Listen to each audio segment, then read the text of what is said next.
चीन के शुमाली शहर तियानजिन में एक छोटी सी वर्कशॉप के अंदर कारीगर मादनी रंग हाथों से पीस रहे हैं। ये रंग नए चीनी साल की खुशियों के मौके पर तैयार की जाने वाली यांग ल्यू चिंग वुड ब्लॉक पेंटिंग्स में इस्तेमाल होते हैं। घोड़े के नए साल के मजमुओं के लिए सदियों पुरानी ये रिवायत शोख रंगों के साथ नई जिंदगी पा रही है और पहले से कहीं ज्यादा जानदार दिखाई देती है। 调一个颜色需要 एक रंग पीसने के लिए कितना वक्त चाहिए होता है? 3天或以 आधा दिन, पूरा दिन भी लग जाता है। ये यांग ल्यू चिंग वुड ब्लॉक पेंटिंग की एक वर्कशॉप है। इस तरह के चीनी अवामी फन में अमूमन शोख बल्कि बाज़ औक़ात निहायत गहरे रंग इस्तेमाल किए जाते हैं। घोड़े के साल के अपने मजमुओं में हम इस फन के बारे में मज़ीद जान सकते हैं। इन रंगों के इम्तिजाज के पीछे क्या सोचकार फरमा थी? हम बस ये चाहते थे कि इसमें कुछ ज़्यादा ज़िंदगी और जोशो खरोश महसूस हो। आखिरकार ये नया साल है और घोड़ा खुशकिस्मती की अलामत समझा जाता है।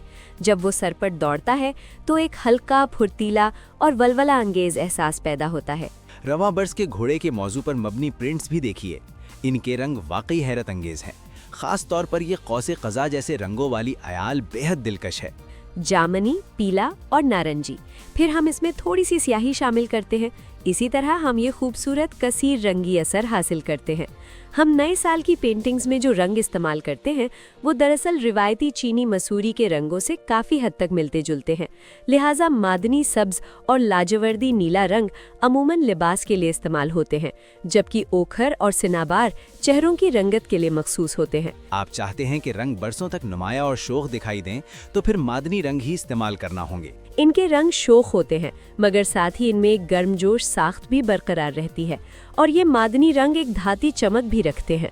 और एक काम ऐसा है जो हर शागिर्द को लाजमी सीखना पड़ता है, जानवरों की गोंद मिलाकर रंग अच्छी तरह पीसना। वक्फे के दौरान जब हम पेंटिंग नहीं कर रहे होते तो हम रंग पीसने का काम करते हैं और शागिर्द भी इब्तिदा रंग पीसने ही से करते हैं।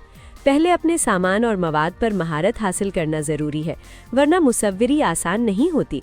जैसा कि चीनी कहावत है कि तेज़ औजार अच्छा काम करवाते हैं। ओह, आप तो वाकई पूरी तरह इसमें मगन हो गए हैं। पुरानी कहानियां, नए अंदाज। डिजिटल डिज़ाइन इस मजमूए के लिए रंगों के मजीद नए इम्तिजाज के दरवाजे खोल रहा है। यही बुनियादी तरीका है जिससे तमाम इब्तिदाई खाके तैयार होते हैं। ये लोकफन आज भी इर्तिका के सफ़र पर गामजन है।